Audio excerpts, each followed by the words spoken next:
We still have several hours before we see the main impacts from Hurricane Erin here on the Outer Banks of North Carolina. I want you to see some of the work that's happening to try to get ahead of this storm. You can see some heavy equipment on Highway 12 here on Hatteras Island. These guys are moving sand from one side of the road over to the other. They're trying to reinforce the dunes along this main roadway that runs along the island here. There's already been some overwash, water coming from the ocean over the dunes toward Highway 12, and these guys are trying to get more sand onto those dunes to be ready for really what will be the core part of this storm. We know that when the worst of it hits, we expect that there could be a storm surge and wave action sort of combining here, a storm surge of 2 to 4 feet impacting the island here, and also waves that could reach 15 to 20 feet in some cases at the worst part of the impact from Hurricane Erin. And so getting these dunes reinforced is really a way to keep this road from washing out, and doing it early gives these crews an opportunity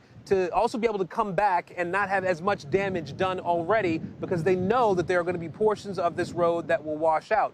That will mean that people who chose to stay on Hatteras Island, people who did not evacuate as the orders went out earlier in the week, those folks would be cut off from any help coming in during the height of the storm and potentially for days after. So getting these dunes reinforced early is really a way to be able to speed up the process of getting access back to the island if, in fact, it is cut off.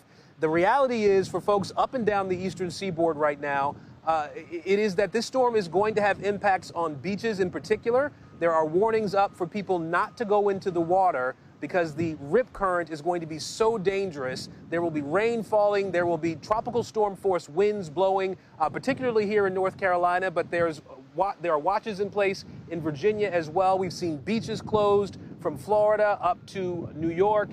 Massachusetts will see some impacts as well. And the warning right now for everybody is to just be paying attention to emergency officials and the directions that they give to make sure people are not in harm's way and can stay safe.